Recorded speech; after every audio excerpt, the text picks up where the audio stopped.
Nakaupo si Jake sa kanyang opisina, nakatitig sa mga papel na dapat niyang pirmahan. Ngunit sa halip na mag-focus sa trabaho, tila may bumabagabag sa kanyang isipan. Napabuntong hininga siya at bahagyang hinilot ang sentido bago inabot ang kamay sa kanyang drawer. Binuksan niya ito upang kunin ang ballpen. Ngunit imbes na ballpen ang mahawakan, isang lumang bracelet ang kanyang nadampot. Isang simpleng pulseras na yari sa mumurahing beads. Agad siyang natigilan. 2 taon na nakalipas mula noong huling makita ni Jake ang taong nagbigay nito sa kanya. Maingat niya itong itinago. Pilit na ibinaon sa limot, ngunit ngayong nasa kanyang mga kamay na muli, parang binuksan din ang nakasara niyang alaala. Naalala niya ang gabing iyon. Ang huling gabing nakita niya si Ella. 2 years ago, madilim na nang marating ni Jake ang bahay kubo ni Ella at ng ama nitong si Mang Estong. Dahil sa isang kasal na ipinagpipilitan ng mga magulang ni Jake, napilitan siyang tumakas at napadpad sa puder ng mag-ama. Noong una, nahirapan si Jake na mag-adjust sa buhay na hindi niya nakasanayan. Ngunit pagkalipas ng ilang araw, tuluyan siyang napalapit sa mga taong tumulong sa kanya, lalong-lalo na kay Ella. Nang makita siya ni Ella sa may pintuan, napangiti ang binata. "Jake, anong ginagawa mo rito? Hindi ba dapat nasa bayan ka na para sa pagbalik mo sa Maynila?" Lumapit si Jake at seryosong tumitig sa dalaga. "Ayokong umalis nang hindi kita kasama. Sumama ka na sa akin, Ella, sa Maynila. Gusto kong makasama ka. Gusto kong makasama ko yung dalawa ni Mang Estong." Nagulat si Ella sa narinig. Ngunit tila hirap itong pumayag sa kagustuhan ni Jake. Napaisip naman si Jake kung sasabihin niya ba ang tunay niyang katauhan, kung gaano siya kayaman at kung anong apelyido ang dala niya. Mapapayag kaya niya si Ella? "Jake, hindi naman ganun kadali yun. Dito kami nabubuhay ng tatay ko. Dito siya lumaki at hindi niya kayang buhay sa syudad. Hindi niya naman kailangang problema. Akong bahala sa inyo doon. Basta't kasama kita. Wala nang ibang mahalaga sa akin." Napayuko si Ella at marahang inabot ang kamay ni Jake. "Jake, mahalaga ka rin sa akin. Alam kong mula ka sa isang maayos na pamilya. Hindi lang namin inalam dahil mukhang ayaw mong ipaalam sa amin.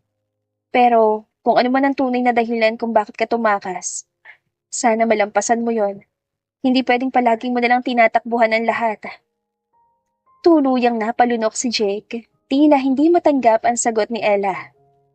"Kung ganon, wala na ba akong magagawa?" Malungkot nang ngumiti si Ella at dahan-dahang kinuha ang kamay ni Jake. "Pasensya ka na, Jake. Pero nandito lang naman kami ni tatay. Palagi kang welcome na bumisita ulit dito."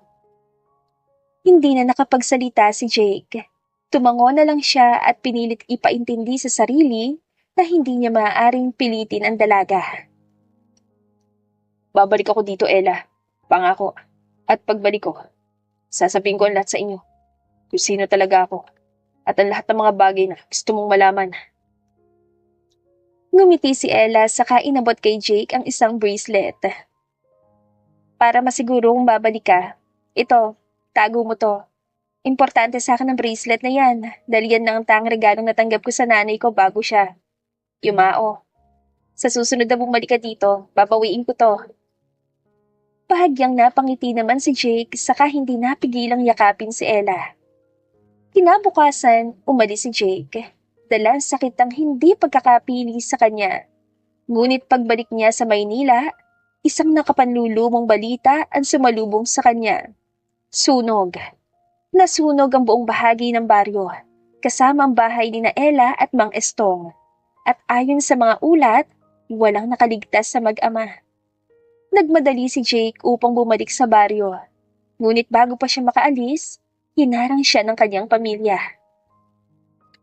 "Jake, ano pang ipupunta mo doon? Wala ka nang babalikan. Mas mabuting kalimutan mo na lang ang lahat at mag-focus ka sa trabaho mo. Tapos na akong palagpasin ang pagtakas mo sa bahay na to." "Anong kalimutan? Hindi ko sila pwedeng basta kalimutan." "Tama na, Jake. Hindi mo na sila may babalik pa. Hindi mo rin may babalik ang nakaraan." Kahit anong pilit niyang pumiglas, hindi siya pinayagang bumalik sa baryo. Ilang araw siyang nanlumo at sa huli, tinanggap na lang niya ang katotohanang wala na sina Ella at Mang Estong. Ngunit ngayong hawak niya ang lumang pulseras, isang tanong ang bumabagabag sa kanyang isipan. Masaya kaya mag-ama sa langit? Nakikita kaya nila si Jake ngayon? Napabuntong hininga na lamang si Jake, saka napatitig sa kalangitan. Sana, bigyan mo ko ng pagkakataon. Isaulit sa'yo, Ella. Kahit man lang sa panaginip. Pagod na dumating si Jake sa kanyang bahay matapos ang isang mahabang araw sa opisina. Bumigat ang kanyang pakiramdam dahil sa mga laala ni Ella na muling bumalik matapos niyang makita ang bracelet. Para bang binuksan ng isang sugat na matagal na niyang pinipilit paghilumin. Hinubad ni Jake ang kanyang coat at tinungo ang dining area. Nagulat siya na makitang may nakahandang pagkain sa lamesa. At ito ang paborito niyang banana bread na niluluto ni Ella noon. Nilapitan niya ang mesa at inamoy ang tinapay. Walang alinlangan siyang sumubo at ganoon na lamang ang panlalaki ng kanyang mga mata nang matikman niyang pamilyar na lasa ng kanyang kinakain. Napalunok si Jake. Hindi niya napigilan sumubo ulit at muli itong tikman. Pagdampi pa lang ng lasa sa kanyang dila, tila biglang bumalik ang lahat ng alaala mula sa nakaraang 2 taon. Muling kumabog ang dibdib ng binata. Hindi, imposible to. Mabilis na isinandal ni Jake ang kutsara sa lamesa. Nanlalamig ang kanyang mga kamay. Tumayo siya at naghanap ng tao sa paligid upang maghanap ng kasagutan. Sino nagluto nito?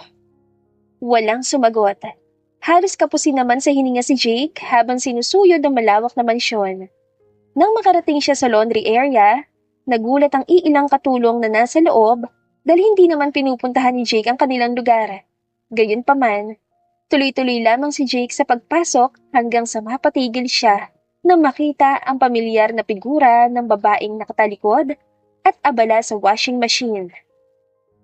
Napahinga ng malalim si Jake. Hindi maaaring magkamali ang puso niya. Ella? Dahan-dahang lumingon ang babae at sa pagharap nito, nanlaki ang mga mata ni Jake. Ito nga si Ella, ang tanging babaeng nagpatibok sa kanyang saradong puso. Ang babaeng inakala niyang habang buhay nang nawala sa kanya. Jake? Anong? Tarantang napatitig si Ella sa paligid.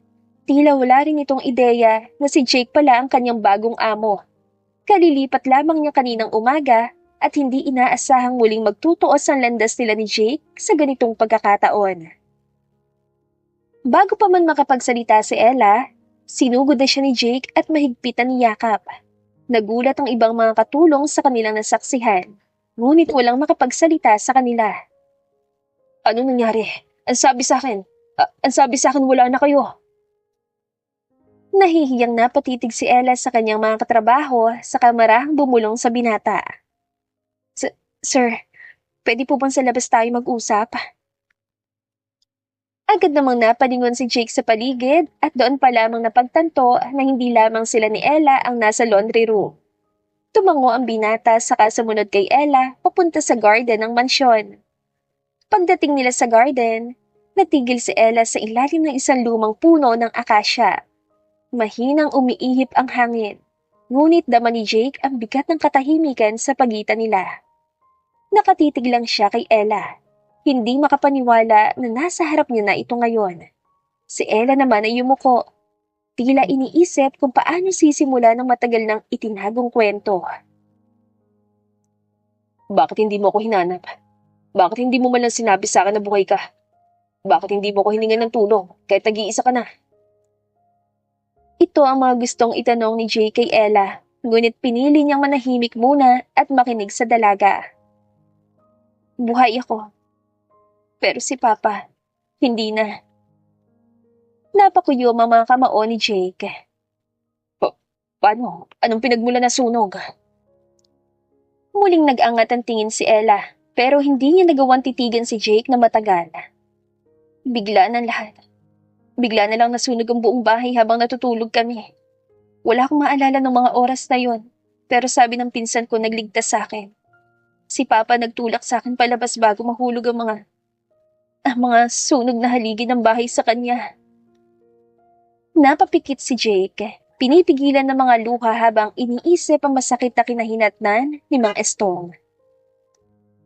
Pagising ko, nasa bahay na ako ng pinsan ko dito sa syudad. Halos hindi na ako makapagsalita. Hindi ko rin alam kung paano haharap sa ibang tao. Ang dami nagsasabi na patay na ako at hinayaan ko na lang. Hindi ko rin kasi alam kung paano ko ipapaliwanag ang nangyari eh. Dahil lang sa lampara na naiwan naming bukas. Jake, dahil lang doon. Nawala ang pinakamahalagang tao sa buhay ko. Napansin ni Jake ang bahagyang panginginig ng mga kamay ni Ella. Hindi niya inisip na ganitong katindi ang pinagdaanan nito. At ngayon, paano ko napunta dito? Nang bumalik ako sa sarili ko, naisip kong kailangan ko mabuhay. Lumuwas ako ng Maynila para magtrabaho. Sumama muna ako sa pinsan ko habang naghahanap ng maayos sa trabaho. Hanggang sa may nagrekomenda sa akin dito. Hindi ko alam na ikaw palang anak ng amo ko, Jake. Kung alam ko lang. Natawa si Ella, pero halata ang lungkot sa kanyang mga mata. Ano? Uurong ka? Iiwasan mo ba ako kapag nalaman mong anak nila ako? Nanatiling tahimik si Ella. Marahan namang inabot ni Jake ang kamay ng dalaga. Ella, nandito ako. Maaari mo kong sandalan. Hindi mo kailangan sarilinin ng lahat. Tutulungan kita makarecover sa trauma mo. Nagulat si Jake nang bigla na lamang bawiin ni Ella ang kanyang kamay. Napaiwas ng tingin ang dalaga at humakbang paatras. Hindi ko kailangan yan, Jake. Gusto ko lang manatiling buhay para kay Papa. Nang sa ganon, hindi masayang ang pagliligtas niya sa akin. Ella naman. Papasok na po ako sa loob, sir. Hindi na naghintay pa si Ella ng sagot mula kay Jake. At dire-diretso na itong pumasok sa loob nang hindi nililingon ang binata. Si Jake naman ay tahimik lamang na nanonood. Ramdam niya ang bigat ng kanyang dibdib dahil sa hirap na pinagdadaanan ni Ella ngayon. Kinabukasan, maagang bumangon si Jake. Buong magdamag siyang hindi nakatulog dahil iniisip niya ang bawat salitang binitawan ni Ella. Lalo nang huling sinabi nito tungkol sa takot na baka siyang tunay na may kasalanan sa trahedya nangyari sa kanyang ama. Hawak ni Jake ngayon ang bracelet na matagal niyang itinago. Ang bracelet na dating ipinaubaya ni Ella sa kanya, sabay ng isang matamis na pangako na muli silang magkikita balang araw. Napabuntong hininga si Jake. Nang bumaba siya sa hapagkainan, nadatnan niya ang kanyang inang si Pelly na nagkakape. Napatingin ito sa kanya, saka nagtaas ng kilay.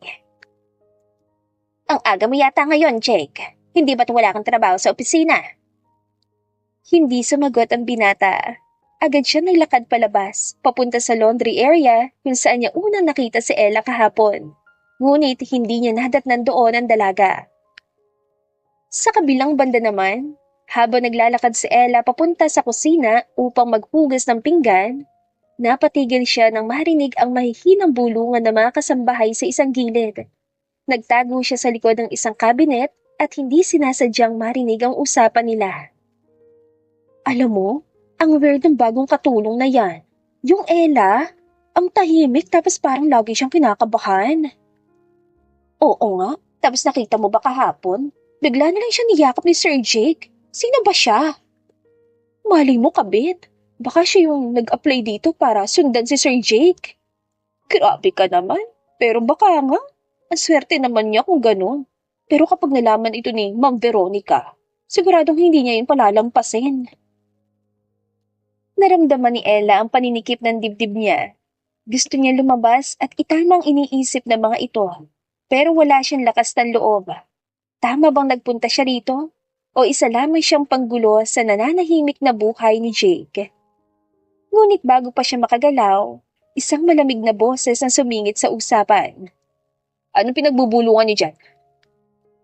Napahinto ang mga katulong. Agad na napatayo na makita si Jake na nakatayo sa likuran nila, nakapamulsa at nakataas ang kilay. Sir Jake! Kung may problema kayo kay Ella, sabihin niyo ng harapan. Wala namang matibay na base na mga sinasabi niyo. Mas mabuti, manahimik na lang kayo.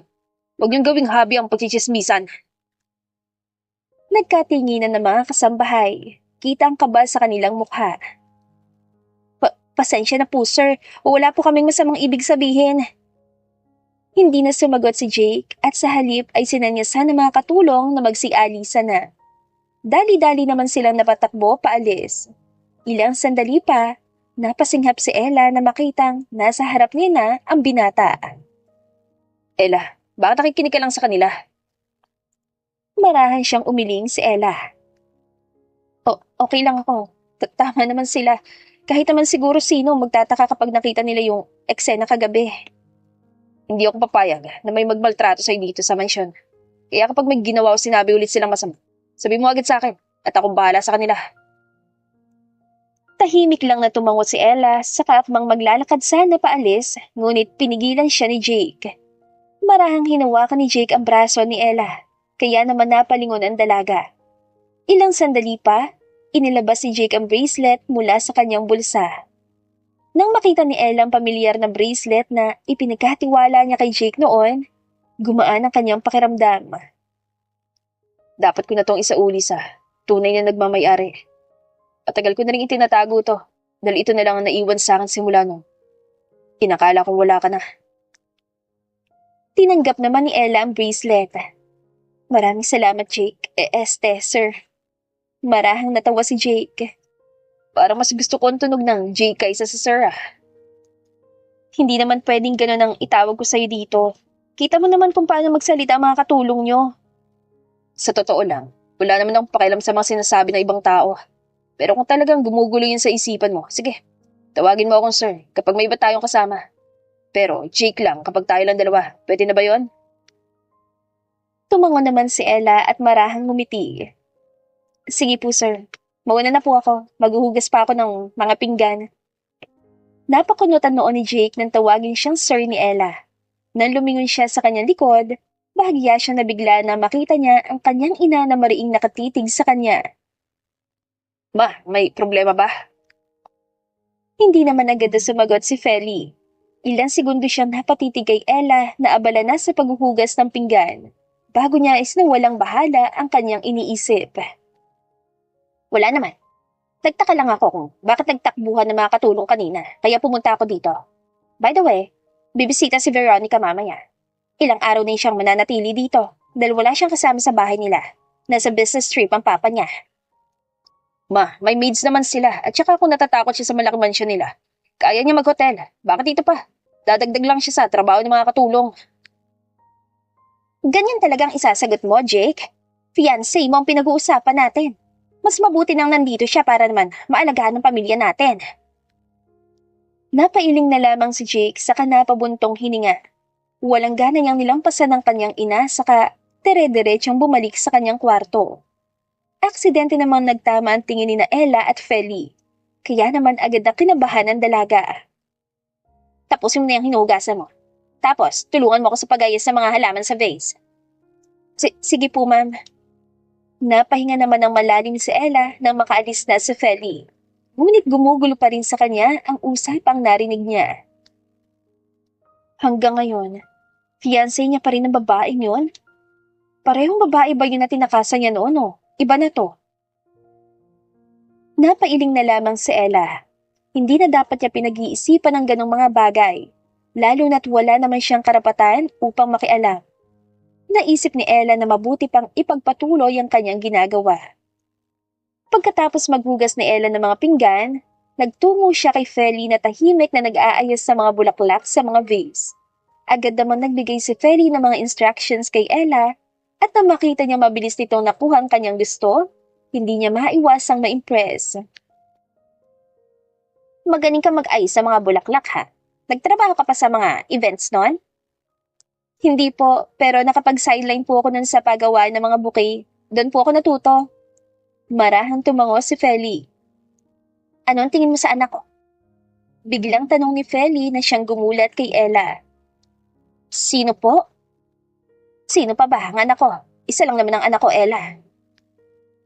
Nahihiyang napakamot si Ella sa kanyang ulo dahil sa sagot ni Feli. Mukhang mabuting tao naman po si Sir Jake. Madali rin po siyang lapitan at tanungan ng mga bagay-bagay tungkol dito sa mansyon. Ganun ba? Magkakilala ba kayo noon? Hindi naman alam ni Ella ang isasagot sa tanong na iyon, kaya naman namuo ang katahimikan sa pagitan nila ni Feli. Hindi mo na ako kailangang sagutin kung ayaw mo. Pero malalaman ko pa rin naman yan. Ang hiling ko lang sana, Ella, ay hindi mo na mas lalong guluhin pa ang isip ni Jake. Ilang taon nang engage ang anak namin, pero wala pa rin nangyayaring kasal. Naaawa na ako kay Veronica na naghintay sa kanya ng ganitong katagal. Baka naman po may ibang gusto si Sir, kaya naman walang puwang ang iba sa puso niya. Napalingon sina Feli at Ella sa kanilang likod kung saan naroon si Manang Nena, ang pinakamatandang katulong ng mansyon. Manang Nena, iba ng panahon ngayon. Praktikal na ang lahat. Hindi na dapat tayo nagpapadala sa pagmamahal na yan. Walang patutunguhan. Mahal mo ang kasama mo, mahirap naman ang buhay. Look at me, nandito ako dahil pinili ko maging praktikal. Naging masaya po ba kayo? Bahagyang nabigla naman si Feli matapos marinig ang sinabi ni Ella. Kahit na ilang araw pa lamang si Ella sa mansyon, napansin niya na ang panlalamig sa pagitan ng mga magulang ni Jake. Walang pagmamahal o aruga. Para lamang silang magka-boardmates na nakatira sa iisang bubong. Ay nako, ikaw talaga, Ella. Ang mahalaga ay nabibili ni Mama lahat ang gusto niya. Tarantang saad ni Manang Nena sa kaagad ng hinila si Ella paalis. Ay siya, Ma'am. Hihiramin ko lang itong si Ella ha para tumulong sa akin sa pagwawalis. Hindi na sumagot pa si Feli at hinayaan na lamang na umalis ang dalawa. Baka sa mukha nito ang pagiging balisa. Ngunit pinili niyang libangin ang kanyang sarili sa mga bulaklak. Pagkatapos sa mga gawaing bahay, nagkaroon ng break time ang mga katulong upang magmeryenda. Sa kusina ay sama-sama silang kumakain ng tinapay at juice. Napansin naman ng lahat si Ella na kumukuha lamang ng pagkain at inumin at mukhang aalis din. Basang-basa ni Ella ang lahat ng mga iniinis nila tungkol sa kanya. Ngunit, wala siyang ganang pakisamahan ng mga taong pinag-uusapan siya ng patalikod. Sa quarters ng mga katulong ay tahimik na kumain si Ella habang pinagmamasdan ang larawan nila ng kanyang ama. Bakit nag-iisa ka rito? Ayaw mo pa samahan ng mga katrabaho mo? Masaya silang kukwentuhan nun sa kusina. Napalingon si Ella kay Jake na ngayon ay nakasandal sa pintuan. Hindi ka ba marunong kumatok? Hindi ka pa rin nagbabago, bigla-bigla ka nalang lumilitaw sa kung saan-saan. Marahang napangiti si Ella saka muling napatitig sa picture frame nila mag-ama. Si Jake naman ay nagpatuloy sa pagpasok at napatitig rin sa malawak ng ngiti ni Manong Estong. Kung pumayag kaya akong sumama sa'yo noon at pinili ko si Papa, siguro, buhay pa siya hanggang ngayon.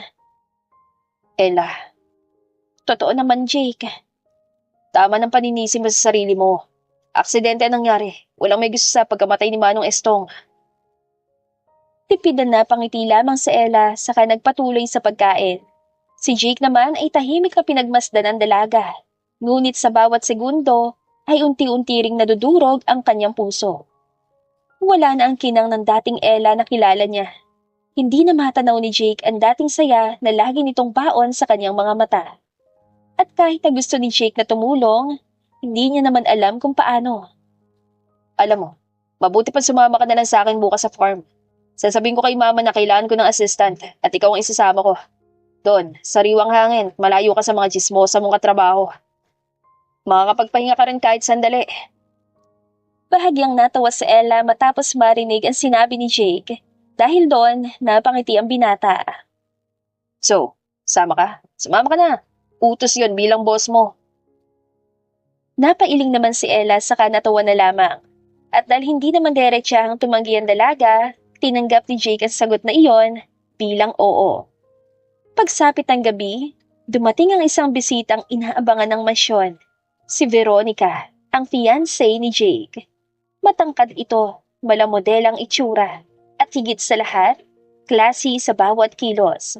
Malayong malayo kay Ella sa lahat ng bagay. Habang nakatitig si Ella kay Veronica, hindi niya maiwasang mapubuntong hininga. Nasaan na ba si Jake? Bakit ba ayaw bumaba sa kwarto niya? Napalingon si Feli kay Ella na para bang humihingi ng sagot. Hindi ko po alam, ma'am, pero pwede ko pong tawagin kung gusto nyo. Wag na. Ako na, Tita Feli. Ako na lang pong pupunta sa kwarto niya. You know him. Hindi talaga ganong kasociable si Jake. Hinayaan naman ni Feli si Veronica na magtungo sa kwarto ni Jake. Nang makapasok ang dalawa sa loob, hindi mayelis ni Ella ang kanyang mga mata at para bang binabalot siya ng kaba at kuryosidad. Nang makita niya lumabas si Jake, napahinga siya ng maluwag. Bakit ba siya nag-aalalang makita si Jake kasama ang kanyang fiancé? Dapat ay masaya siya para sa binata. Sa totoo lang, noon pa niya alam na may ibang mundo si Jake na hindi siya kasali. Kinuha ni Ella ang baso ng tubig sa mesa at dahan-dahang uminom. Pilit na iniiwas ang atensyon sa nag-uusap na magkasintahan. Ngunit hindi niya maiwasang mapatingin muli nang mapansing nakatingin din sa kanya si Jake. Ilang saglit lamang yon, pero sapat na para maramdaman ni Ella ang pagkalito sa mata ng binata. Para bang may gusto itong sabihin, pero hindi nito alam kung paano. Ayos ka lang? Tanong ni Feli, bahagyang nilapit ang sarili kay Ella. Napakurap naman siya at agad na tumango. Oo naman po. Opo, ma'am. Napataas si Feli ng kanyang kilay. Mabuti naman kung ganon. Dapat lang. Halika, tulungan mo akong ayusin ang hapunan. Gaya ng dati, sumunod na lang si Ella. Hindi naman niya alam kung ano pa ba maaari niyang gawin. Ipinaghain ni Ella ng hapunan ng pamilya. Luto niya pa ang mga putahe, kaya naman medyo kinakabahan siya. Lalo na't hindi niya pa lubusang kabisado ang panlasa ng kanyang mga bagong pinagsisilbihan. Luto mo ba mga ito, Ella? Marahang napatango si Ella kay Jake. Malawak na napangiti naman ang binatang kanina lamang ay busangot. Saka mabilis na napakuha ng mga pagkain. Dahil doon, naago naman ni Ella ang pansin ni Veronica. Bago ka ba dito? Parang bago mukha ka kasi. Hindi kita kilala. Siya si Ella. Bagong katulong namin. Nung isang araw lang na-hire dito. Masarap pagluto ang batang yan. Saad naman ng ama ni Jake na si James. Oo nga po eh. Halatang gustong-gusto ni Jake ang mga pagkain. Saad ni Veronica. Nag-aaral din ako magluto. Bukas, ipagluluto kita ng specialty ko, Jake. Napalingon si Jake kay Veronica. Ngunit bakas sa mukha ng binata na wala itong interes. Sorry, may lakad ako bukas. Lakad? Saan naman? Sa farm. Alam mo, ang tagal ko nang hindi nakakabisita sa mga farm. Pwede ba akong sumama sa'yo bukas? Napatingin si Jake sa kanyang mga magulang na nagkatinginan din. Meron akong kasama bukas. Ayoko na magdala ng extra tao. Napainom naman ng tubig si Feli dahil sa tensyon na dulot ang sagot ni Jake. Pwede mo naman sigurong isama si Veronica bukas, anak. Pagbigyan mo na. Minsan lang naman bumisita si Veronica sa farm natin. Ayoko. Sinabi ko ng ayoko. Matapos sabihin ni Jake iyon, tumayo siya at tinala ang pinggan niya paakyat sa kanyang kwarto. Bago siya tuluyang umalis, ay napalingon siya kay Ella saka palihim ng ngumiti. Natanaw naman ito ni Ella at dahil doon, ay mabilis na tumibok ang kanyang puso. Napaiwas na lamang siya ng tingin. Kinabukasan, maaga nagising si Ella at agad na naghanda. Isang simpleng t-shirt at maong shorts lang ang suot niya. Pero hindi niya napansing maganda ang pagkakabagay nito sa kanya. Matagal na rin siyang hindi nakapunta sa kahit anong klase ng farm. Dahil simula na mangyari ang trahedya 2 years ago, ay inilipat siya ng kanyang pinsan sa syudad. Kahit na papano, nakaramdam si Ella ng kaunting excitement. Habang hinihintay si Jake, tinulungan muna ni Ella si Manang Nena sa pag-aayos ng mga bibit-biting pagkain. Sigurado ka na bang gusto mong sumama, Ella? Tanong ni Manang Nena habang nakangiting pinagmamasdan ang dalaga. Bakit po parang may ibig kayong sabihin? Kasi, baka hindi lang kayong dalawa ni Sir Jake ang pupunta sa farm. Ano pong ibig niyang sabihin? Hindi pa man nasasagot ni Manang Nena ang tanong ni Ella, may narinig na silang malalakas na yabag pababa ng hagdan. At paglingon niya, bumungad sa kanya nakaayos at naka-high heels pang si Veronica. Suot ang mamahalin nitong dress at designer sunglasses. Napakurap si Ella. Hindi makapaniwala sa kanyang nakikita. Jake, let's go! Excited na ako makita ang form. Pinaghandaan ko talaga ito. I brought sunscreen, extra shades, meron din akong towel sakaling pawisan ka mamaya. Si Jake na pababa pa lamang ay napahinto sa paglalakad. Kitang-kita na hindi ito nasisiyahang makita si Veronica at nakaawang lamang ang bibig nito. What's with that look? Akala mo ba hindi ako sasama? Of course not, babe. Gusto ko makita ang form mo. And besides, gusto rin kita makasama today.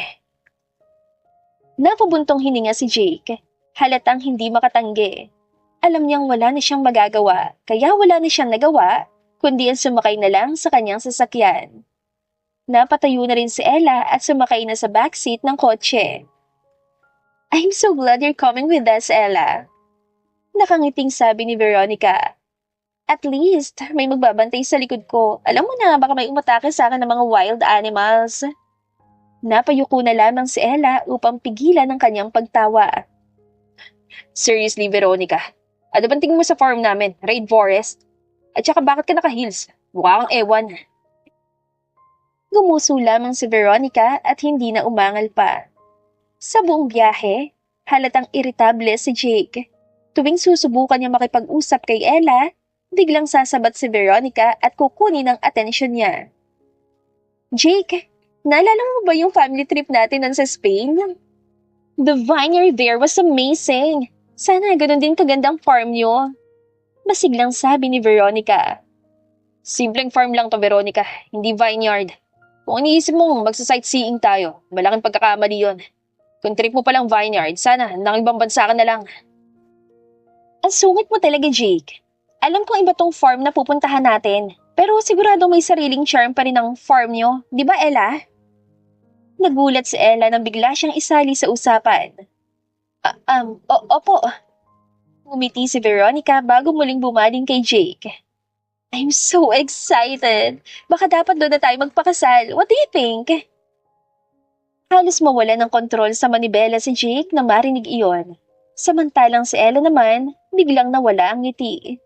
Alam niyang wala siyang karapatang maapektuhan. Pero bakit parang ang bigat sa pakiramdam at nakakainis? Pagdating nila sa farm, agad na bumaba si Jake at tinulungan si Ella sa mga gamit.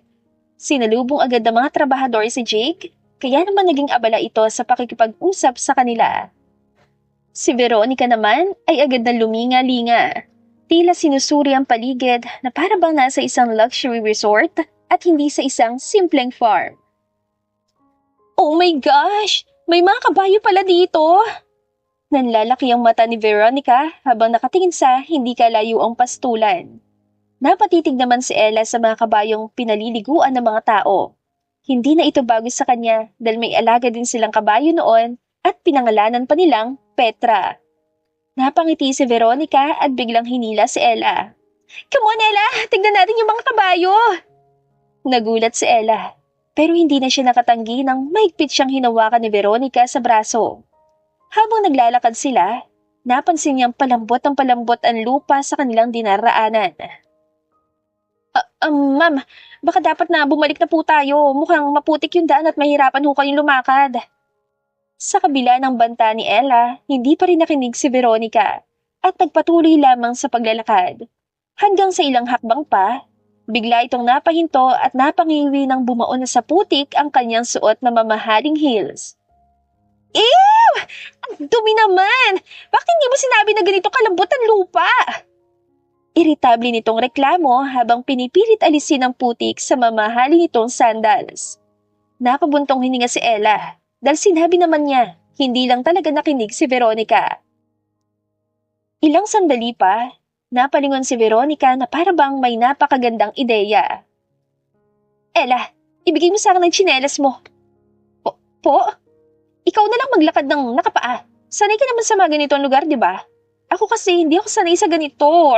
Kadiring putik. Napabuka ang bibig ni Ella upang tumutol. Pero kita niya sa mukha ni Veronica na hindi ito tatanggap ng hindi bilang sagot. Ayaw niya makipag-away. Kaya kahit labag sa loob niya, Hinubad niya ang kanyang tsinelas at ibinigay kay Veronica. Thank you so much, Ella. You're such a lifesaver. Masayang sabi ni Veronica bago niya suot ang tsinelas ni Ella at nagpatuloy sa paglalakad na parang walang nangyari. Naiwan si Ella sa gitna ng maputik na daan. Wala nang sapin sa paa. Sinikap na ring hilahin ng heels ni Veronica na bumaon sa putikan. Kaya naman maging ang kamay niya ay nadumihan na. Pilit niyang iniwasan ng mga matatalim na bato at matinik na halaman. Pero bawat hakbang naman niya ay ramdam niyan lagkit ng putik na dumidikit sa kanyang balat. Maya-maya lang, isang pamilyar na boses ang narinig niya mula sa hindi kalayuan. Ella! Napalingon si Ella at nakita niyang palapit si Jake na halatang kanina pa silang hinahanap. Pero nang mapansin niyang si Veronica ang may suot ang tsinelas ni Ella at ang dalaga ay nakatayo sa putikan ng nakapaa, biglang kumunot ang noon nito. Hindi na siya nagdalawang isip. Sa isang iglap, lumapit si Jake kay Ella at bago pa makapagsalita si Ella, bigla niyang binuhat ito. Hindi sa likod o sa braso, kundi sa istilong parang isang bagong kasal na bride. Jake, ano ba? Napakagat lamang si Ella ng kanyang labi nang mabigla siya at matawag si Jake sa pangalan nito, sa harapan ni Veronica. Hindi siya pinansin ni Jake at patuloy lang siyang binuhat. Walang pakialam kung pati ang sarili niyang damit at sapatos ay nababahiran na rin ng putik. Jake, anong ginagawa mo? Ibaba mo nga siya! Singit ni Veronica, halatang naiinis. Hinayaan mo siyang maglakad ng nakapa sa putikan, habang ikaw suot mo tsinelas niya. Hindi ka ba marunong mahiya? Napatingin si Veronica kay Ella sa kakabadong umawang ang bibig. Well, pumayag naman siya. Ella, bakit ka pumayag? Napahinga na lamang si Ella ng malalim. Ayoko makipagtalo, saka tama naman siya. Masanay ako sa ganito. Napasa po sa noo si Jake, halatang hindi nagustuhan ang sagot niya. Ngunit dire-diretso itong naglakad at iniwan na si Veronica sa kabilang panig ng putikan. Wala nang nagawa si Ella kundi mapatingin kay Jake habang patuloy siyang binubuhat nito papunta sa mas tuyong daan. Naramdaman niyang tibok ng puso nito sa ilalim ng kanyang palad, pati na rin ang init ng katawan nito na tila humahalo sa malamig na hangin ng farm. At sa unang pagkakataon sa matagal na panahon, naging malinaw kay Ella ang pakiramdam na siyang nagdagdag ng kulay sa kanyang buhay noon. Tahimik si Ella habang binubuhat siya ni Jake papunta sa isang maliit na kubo sa loob ng farm. Isa ito sa mga kubo ng mga trabahador, pero malinis at maaliwalas. Nang makarating sila sa loob, dahan-dahan siyang ibinaba ni Jake sa isang upuang kahoy. Dito ka lang. Napabuntong hininga si Ella at napatingin sa kanyang madungis na mga paa. Ang putik ay halos umabot na sa kanyang binti at kahit gusto niyang punasan ito, wala naman siyang dalang kahit anong basahan o panyo. Ilang saglit lang, bumalik si Jake na may dalang isang plangganang puno ng malinis na tubig at isang tuwalya. Walang pasabing lumuhod ito sa harapan niya at sinimulang banlawan ang kanyang mga paa. Jake, ako na! Mariing ipilit ni Ella na iniaangat ang kanyang paa upang siya na ang gumawa. Pero hindi siya pinansin ng binata. Sa halip, hinawakan nito ang kanyang sakong upang hindi siya makaiwas at nagpatuloy sa ginagawa. Manood ka na lang. Naiinis pa naman ako sa iyo ngayon. Napalunok na lamang si Ella ng kanyang laway at wala nang nagawa kundi ang panoorin ng paraan ng marahang paghugas ni Jake sa kanyang kamay at paa. Pakiramdam niya, ang puso niya ay isang tambol na dumadagundong ng napakalakas. Nang matapos si Jake, agad itong tumayo at kinuha ang isang malinis na puting t-shirt at isang bagong pares ng tsinelas. Ito na ipambihis mo, pati itong tsinelas, bago yan, kaya wala nang rason para tanggihan pa. Kinuha ni Ella ang damit at napatingin sa kanya, nagdadalawang isip. Walang pero-pero, hindi kita papayagan lumabas ng kubo nang suot mo pa rin niyang putikan damit. Napakagatlabi na lang si Ella. Kilala niya si Jake at hindi ito madaling kausapin kapag may desisyon na itong ginawa. Kaya wala siyang nagawa kundi tumango. Diyan ka na magbihis. Lalabas muna ako. Nang makalabas si Jake, mabilis na nagpalit si Ella. Medyo maluwag ang shirt at kahit na wala itong amoy ng pabango, may mabango pa rin itong amoy. Malinis pero may bahid ng natural na bango ni Jake. Napatingin siya sa sarili sa maliit na salamin na nakasabit sa dingding. Hindi niya alam kung bakit, pero parang lalo siyang namula. Pagkatapos niyang suotin ang tsinelas, bumukas ang pinto at sumilip si Jake. Na makita siyang tapos na, lumapit ito at pinagmasdan siya mula ulo hanggang paa. Napakunot noo si Ella. Bakit ganyan ka makatingin? Napangiti si Jake. Ang tipid pero nakakalokong ngiti na matagal na niyang hindi nakikita rito. Bagay sa'yo. Ano? Yung damit ko. Hindi alam ni Ella kung anong uunahin niya, kung tatakpan ng sarili o magpapasalamat. Pero bago pa siya makapagsalita, biglang hinawakan ni Jake ang dulo ng manggas ng suot niyang t-shirt at hinila ito bahagya upang ayusin. Simula ngayon, huwag mo na ulit hayaang aping ka, Ella. Kahit sino pa yan, hindi ko kayo nakikita ng nahihirapan. Nagkatinginan sila at sa loob ng ilang segundo, tila nagkaroon ng sariling mundo ang kanilang titigan. Unti-unting inilapit ni Jake ang kanyang mukha kay Ella. Ngunit bago pa man maglapat ang kanilang mga labi, isang ingay ang pumukaw sa kanilang atensyon. Oh my gosh! Napakainit naman sa farm na to! Nasaan na ba kasi sila? Agad na napaiwas ng tingin si Ella ng matauhan. Si Jake naman ay napaiwas ng tingin at bahagyang napamura. Wala nang nagawa si Ella kundi ang magmadaling lumabas habang natatawa. Nang matanaw siya ni Veronica, naging matalim agad ang titig nito dahil sa damit na suot niya. Napatitig din ito sa kubo kung saan nanggaling si Ella. Doon, natanaw din niya si Jake na nasa bintana. Hindi bagay sa'yo. Masungit na puna ni Veronica saka masungit na naglakad paalis. Nagpatuloy naman sa pagmamadaling lumakad si Ella habang si Jake ay nakatitig sa kanya at bahagyang natatawa. Bumuhos sa malakas na ulan at nagpatuloy na ito hanggang sa sumapit ang dilim. Dahil doon, pinilit ng mga trabahador na huwag na munang umuwi si Jake at ang kanyang mga kasama dahil sa delikadong daan. Sinikap ng mga trabahador na gumawa ng komportableng matutulugan para sa kanilang mga bisita. Napunta sa isang kubo sina Veronica at Ella, ngunit tahimik lamang si Veronica at hindi kinikibo si Ella. Napansin ni Ella na naiinitan ng kanyang kasama. Mukhang hindi ito sanay na matulog na walang aircon. Dahil sa lakas ng bagyo, nawalan din ng kuryente kaya naman dumoble pa ang init. Hindi rin ito sanay na matulog sa sahig na gawa sa kawayan. Bumangon si Ella at hinalughog ang kanyang bag. Inabot niya kay Veronica ang isang maliit na electric fan. Ilang segundong napatitig si Veronica kay Ella bago ito nagsalita. Bakit binibigay mo sa akin yan? Ba't hindi mo gamitin sa sarili mo? Ma'am, sanay na po ako sa ganitong panahon na tulugan. Mukhang hindi po kayo sanay na walang aircon. Kaya kayo na pong gumamit ito. Kaso hindi ko po ito na full charge kaya baka hindi po magtagal. Alinlangan na kinuha ni Veronica ang mini fan bago bahagyang napangiti. Itinutok niya ito sa kanyang sarili at ilang sandali pa ay nakatulog na siya. Sa kabilang banda, si Ella naman ay nanatiling gising.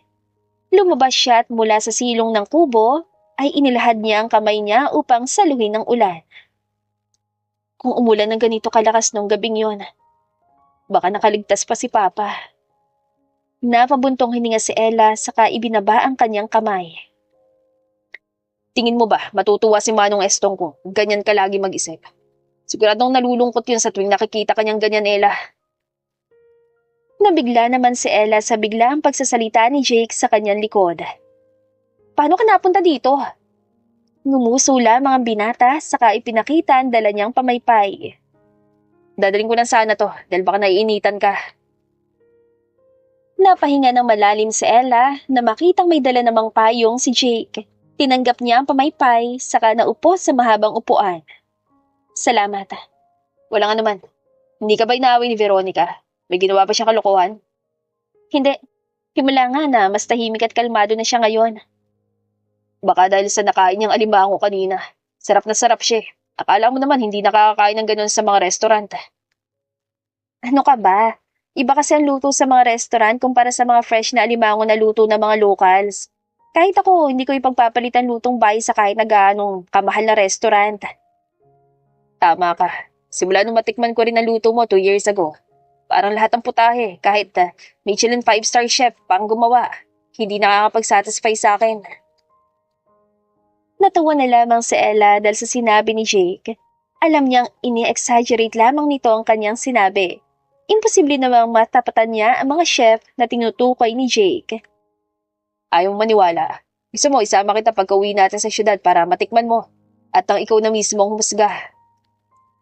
Naningkit ang mga mata ni Ella. Para ano? Para pagpiyasahan na naman ako ng mga mabait kong katrabaho? Alam mo, kung gusto mo akong yayain lumabas, sabihin mo na lang agad. Napakamot naman si Jake dahil mukhang nabasa na ni Ella ang kanyang iniisip. Napalingon naman si Ella kay Veronica na tulog na sa loob ng kubo. Bumalik ka na sa kubo mo, baka mamaya magising pa tong fiancé mo at biglang magmanya pag nakita tayong magkasama. Ella, tatapusin ko agad ang engagement namin. Then, pagkatapos, pwede ba kita ligawan? Nabigla si Ella sa biglaang pahayag ni Jake at dahil hindi niya alam kung ano ang tamang isasagot, pinilit niya na lamang umalis si Jake at marahan itong itinulak palayo. Hindi rin naman nakaangal si Jake na magmadaling pumasok sa Ella sa loob ng kubo at isinara ang pinto. Napahawak na lamang si Ella sa kanyang dibdib na mabilis ang pagtibok. Hindi niya na maintindihan kung ano ang tama at mali sa sitwasyong iyon. Ngunit ang tanging inaasahan ni Ella ay ang hindi humantong ang lahat ng pangyayari sa isang malaking gulo. Habang binabaybay nila ang daan pabalik sa syudad, napansin ni Ella ang kakaibang katahimikan sa loob ng sasakyan. Hindi tulad ng dati. Walang matatalas sa tingin o mataray na komento mula kay Veronica. Tahimik lang itong nakasandal sa upuan, abala sa kanyang cellphone at tila hindi interesado sa kung anong nangyayari sa paligid. Si Jake naman ay nakatutok sa pagmamaneho.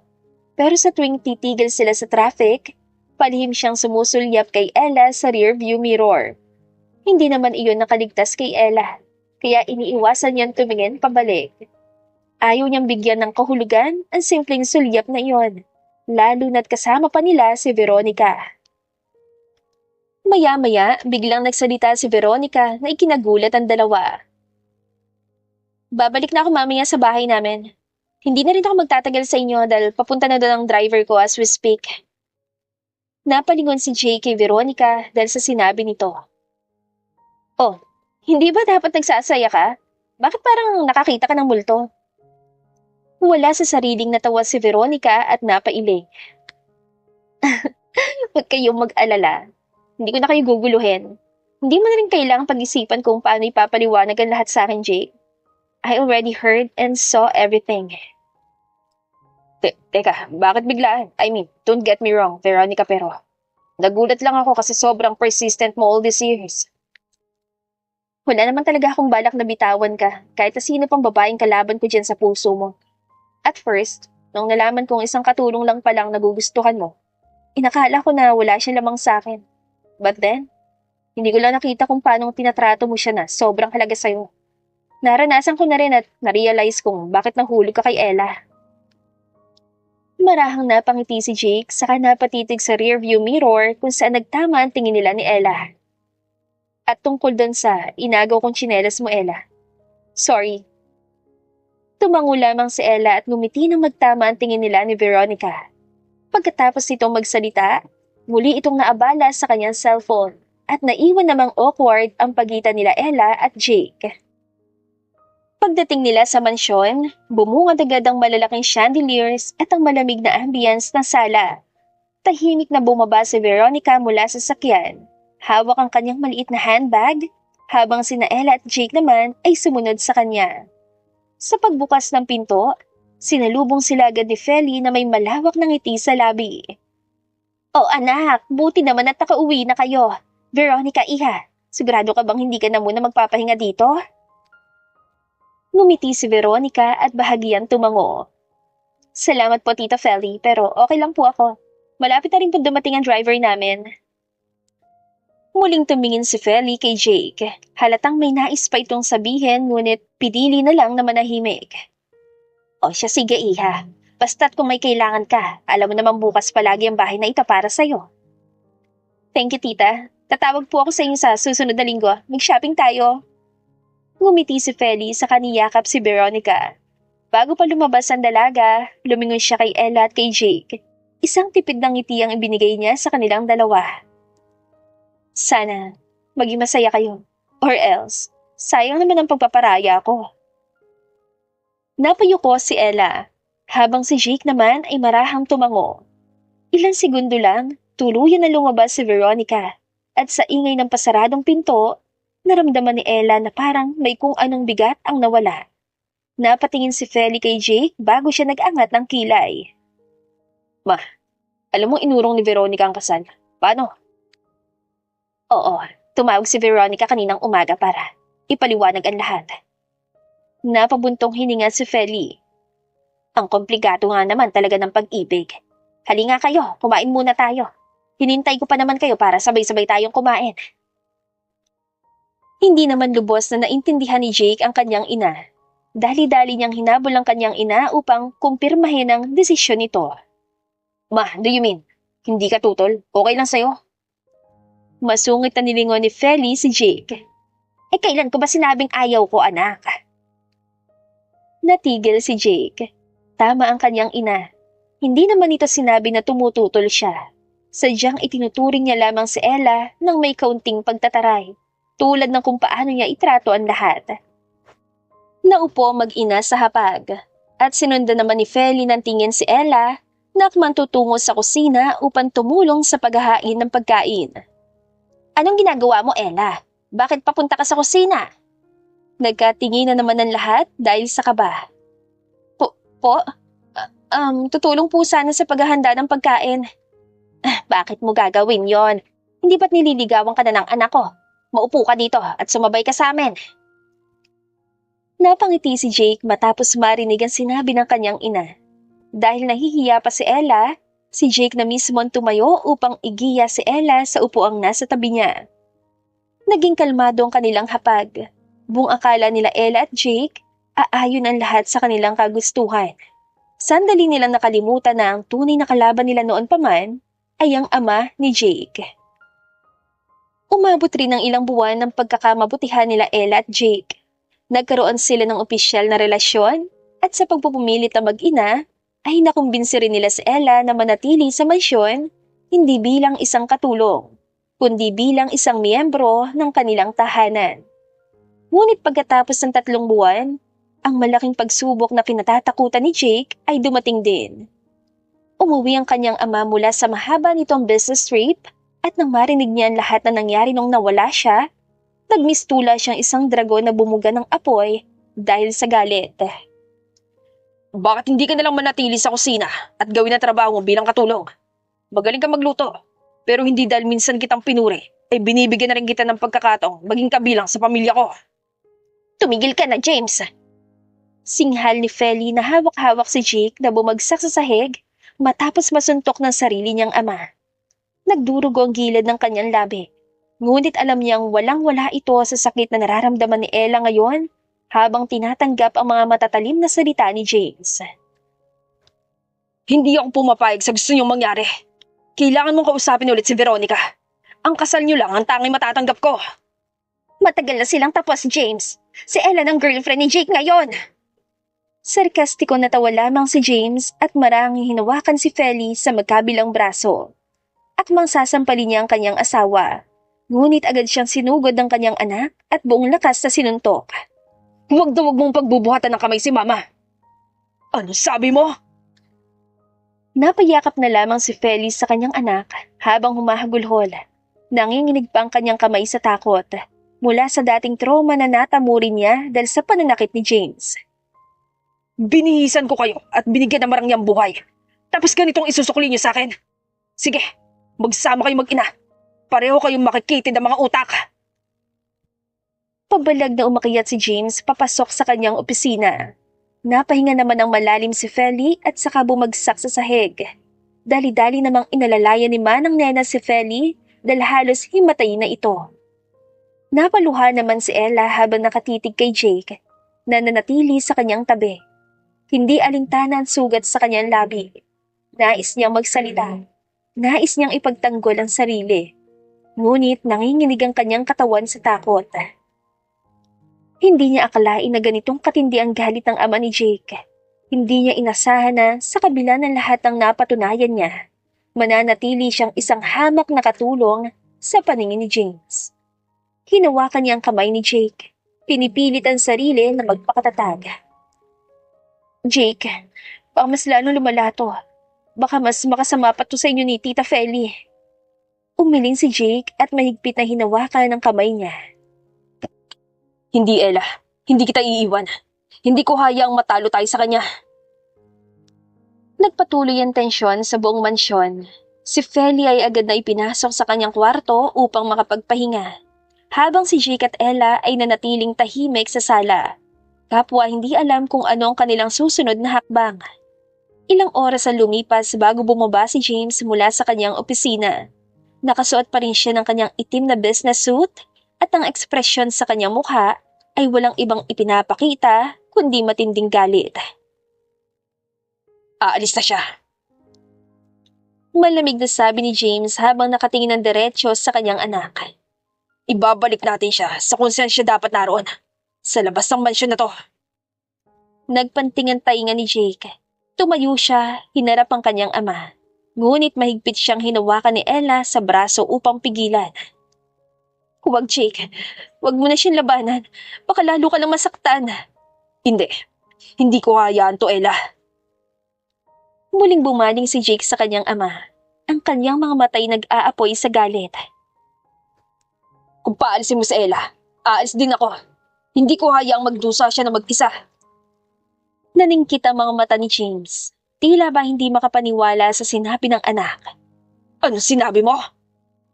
Aalis ako. At hindi ako babalik hanggat hindi mo matututunan tanggapin si Ella. Napuno ng katahimikan ng paligid. Maging si Manang Nena ay hindi makapagsalita. Matapos ang ilang segundo, humagikhik si James.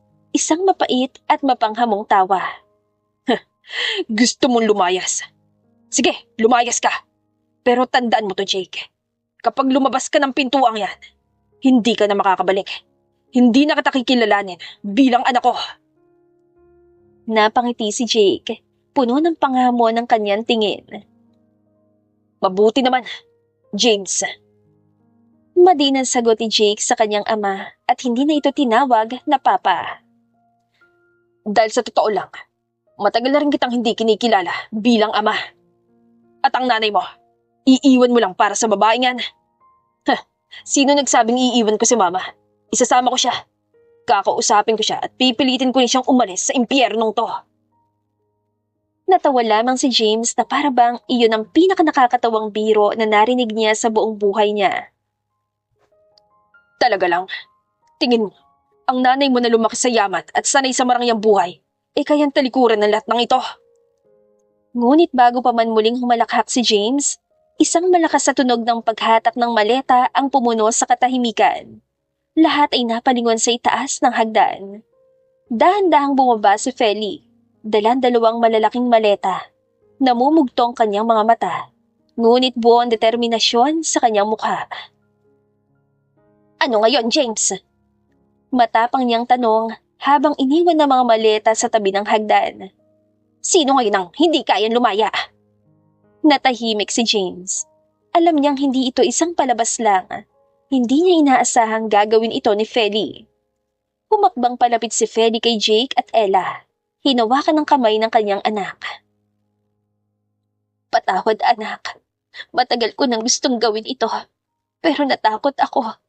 Akala ko kaya kong tiisin ang lahat para sa kayamanan. Para sa kapangyarihan. Pero maling-mali ako. Anong silbi ng marangyang buhay kung pati ang anak ko magdudusa sa pagiging sakim mo? Lumingon si Feli kay James at kita sa kanyang mga mata ang panghihinayang. I'm sorry, anak. Kahit pinili kong manatili pagkatapos mong ilang beses na magmakaawang umalis dito. Akala ko, tama ang papa mo sa lahat ng mga desisyon niya at kailangan ko lang magtiwala. Natakot akong hindi ko maibibigay ang maayos na buhay sa'yo nang wala ang hayop na ito. Pero ngayon, hindi ko hahayaang manatili sa impyeronong ito. Mas pipiliin ko pa magsimula muli kaysa mabuhay sa isang bahay na punong-puno ng takot at sakit. Feli. Tila hindi makapaniwala si James at akmang lalapit sana kay Feli upang lambingin ito. Hindi mo alam ang ginagawa mo. Hindi, James. Ikaw ang hindi nakakaalam kung anong meron ka o kung ano ang mawawala sa'yo simula sa araw na ito. Tahimik si James. Muling nagtagpo ang kanilang mga mata, ngunit sa pagkakataong ito, wala nang takot si Feli. Wala na siyang utang na loob sa lalaking minsan niyang inakalang magiging katuwang niya sa buhay. Kinuha ni Jake ang mga maleta ng kanyang ina, sabay hinawakan ng kamay ni Ella. Tara na, Ma, Ella. Hindi na sila lumingon pa kay James. Dahan-dahan silang lumabas ng pintuan. Iniwan ng marangyang mansyon at ang lalaking minsan nilang tinawag na pamilya. Sa huling pagkakataon, tumingin si Freddy kay James at binitawan ng huling mga salitang tila pinakamalupit sa suntok sa puso ng lalaki. Ang tunay na tahanan, hindi nakabati sa kayamanan. At sa isang iglap, tuluyan na silang lumisan. Sa unang pagkakataon, tinignan ni Ella si James at nakita niya ang pagkaputla ng mukha nito. Hindi niya alam kung gulat ba iyon o pagkabigla sa naging desisyon ng kanyang ina. Pero hindi na siya nagdalawang isip. Hinigpitan niya ang hawak sa kamay ni Jake at sabay silang naglakad palabas ng mansyon. Hindi na sila lumingon pa. Habang unti-unting lumalayo mula sa marangyang tahanang iyon, naramdaman ni na Jake at Ella ang isang bagay na matagal na nilang hinahanap. Ang kalayaan. Naging mahirap man ang umpisa ng kanilang pagbubukod sa buhay na dating nakasanayan, hindi kalaunan, natuturing mahalin na mag-ina ang kanilang simple at bagong buhay. Sa isang lugar na malayo sa lahat ng kaguluhang tinitiis nila noon, nahanap nila ang bagong definisyon ng buhay. Mas makulay, mas makabuluhan. Hindi kalaunan, ang pagmamahala ni na Ella at Jake ay humantong rin sa isang kasalan. At ang walang kupas sa pagmamahala nila ang siya ring nagdulot ng pagkakaloob sa kanila ng bagong anghel na tuluyang bumuo sa kanilang buhay. Lola, ang taas ng lipad ng saranggola ko! Ang dapit hapon ay dumadampi sa maliit ngunit payapang tahanan ni na Jake at Ella. Mula sa berandang kahoy, tanaw ni Feli ang malawak na bakuran kung saan nagtatakbuhan sina Maya at Lucas, ang kanyang mga apo. Damang-daman niya ang kapayapaang dulot ng mga munting halakhak ng kambal habang nagtatakbuhan sila. Napatingin siya sa malayo, sa kawalan kung saan minsan siyang nangarap na marangyang buhay. Isang pangarap na hindi kailanman nagbigay sa kanya ng tunay na kaligayahan. Sandali siyang natigilan. Bumalik ang alaala ng isang lalaking minsang pinaniwalaan niyang magiging sandigan nila ni Jake.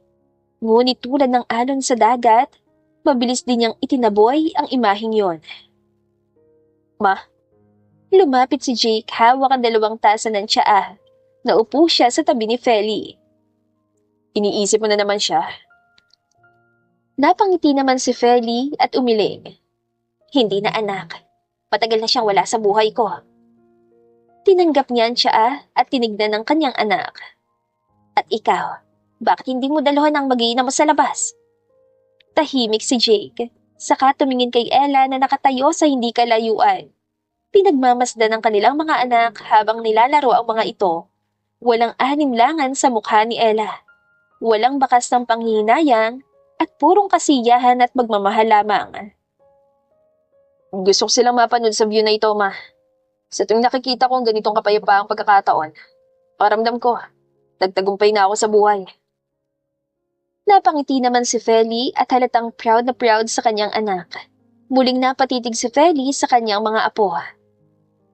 Alam mo, minsan naiisip ko, kung natutunan ko lang noon na hindi nakabati sa pangalan o kayamanan ng isang magandang buhay, baka hindi natin haranasan ng lahat ng kalupitan ng papa mo. Napatingin siya kay Feli at kay Ella, saka ngumiti. Pero Siguro kailangan ko munang pagdaanan ng lahat ng sakit para matutunan ko ang leksyong yon. Minahal mo si Papa, right? Hindi mo lang maamin nun. Malungkot ang umiti si Feli sa kamarahang tumango. Hindi ko inaasahan. Pero nangyari.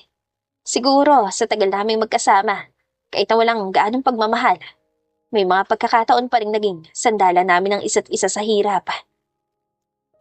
Bahagya namang nalungkot si Jake sa kanyang narinig. Nang mapansin ito ni Feli, marahan siyang natawa. Alam mo Jake, wala akong pinagsisisihan sa lahat ng nangyari. Sa kabila ng lahat, binigyan pa rin tayo ng tiyas ng pagkakataong makaramdam ng ganitong kasiyahan dahil kay Ella at sa mga apo ko. Pinitik ni Feli ang kanyang noo dahilan upang matawa si Jake. Kaya ikaw, alagaan mo sila at huwag na huwag mo sasaktan si Ella. Bago pa man makasagot si Jake, isang malakas na tawanan ng umalingaw-ngaw. Mabilis na lumapit sina Maya at Lucas, parehong pawisan ngunit puno ng sigla. Sinalubong nilang mahigpit na yakap sina Feli at Jake dahilan upang matawa mag-ina. Lola, gutom na kami! Sigaw ni Lucas habang niyayakap si Feli. Napailing naman si Ella. Gutom na agad? Hindi pa nga kayo nakakalahati sa paglalaro eh. Tsaka huwag niyo nang guluhin si Lola niyo. Nako, nangako kasi ako sa kanila kahapon na magluluto ako ng waffles para sa kanila. Halika kayo, samahan niyo ako sa kusina. Agad naman sumunod ang kambal sa kanilang lola dahilan upang maiwan sina Ella at Jake. Dahil sa excitement ng kanilang mga anak, nagkatinginan na lamang ang mag-asawa saka natawa. Nang tuluyang makapasok sina Feli at ang kambal sa kusina, nanatili muna sina Ella at Jake sa may beranda, na puno ng malamig na simoy ng hangin ng paligid, habang unti-unting bumababa ang araw sa malawak na bukirin. Napangiti si Jake habang pinagmamasdan ng kanyang asawa. Hindi mo alam ko, gaano ako nagpapasalamat sa iyo, Ella. Napataas ng kilay si Ella at napatitig sa asawa niyang napakaseryoso ngayon. Bakit naman? Dahil pinili mo akong mahalin kahit nung panahon hindi ko pa alam kung paano magmahal ng tama. Nung hindi ko pa alam kung paano maging mabuting asawa, paano maging mabuting ama. At ngayon, natatakot pa rin akong baka may hindi pa ako nagagawa ng tama. Napailing si Ella at hinigpitan ng hawa kay Jake. Walang araw na hindi niya ipinagpapasalamat sa Diyos ang pagbibigay sa kanya ng pagkakataong mahalin ng isang mabuting lalaki na katulad ni Jake. Alam mo, minsan napakakulit mo rin, Jake. Wala kang kailangang patunayan. Mahal kita at masaya ako sa buhay na meron tayo. Mabuti kang ama sa mga anak natin. At mabuti ka ring anak sa ina mo. Hindi tayo perpekto. Pero hindi naman natin kailangang maging perpekto para maging masaya, hindi ba? Napangiti si Jake sa sinabi ng asawa. Totoo nga, ilang beses siya nag-alinlangan noon kung karapat-dapat ba siyang magkaroon ng ganitong pamilya. Pero sa tuwing tinitignan niya si Ella at ang kanilang mga anak, nararamdaman niya ang kasiguraduhang matagal niyang hinanap. Salamat, Ella. Salamat dahil ikaw naging asawa ko. Napangiti si Ella sa kabahagyang sumandal sa dibdib ng kanyang asawa. At ikaw naman ang nagbigay kulay ulit sa buhay ko noon. Kung hindi tayo nagkita ulit, malamang walang direksyon ng buhay ko. Napangiti si Jake sa kamarang hinalikan si Ella sa noo. Mula sa kusina, narinig nilang masayang halakhak ni na Feli at ng kambal. Lola, ang dami mong luluto! Sambit ni Maya. Aba, para sa inyo to, kaya ubusin nyo. Sagot ni Feli habang natatawa. Napatingin si Jake at Ella sa isa't isa, saka muling natawa. Tara na? Tara. Sagot naman ni Jake habang mahigpit na hinawakan ng kamay ng kanyang asawa. Sabay silang pumasok sa kanilang kusina, sa tahanang hindi kailanman natagpuan sa marangiyang mansyon, kundi sa yakap ng isa't isa at sa pagmamahal ng kanilang pamilya. At dito na po nagtatapos ang ating kwentong pag-ibig. Maraming salamat po sa pakikinig. To God be the highest glory. Hanggang sa muli! Paalam! Nakaupo si Jake sa kanyang opisina.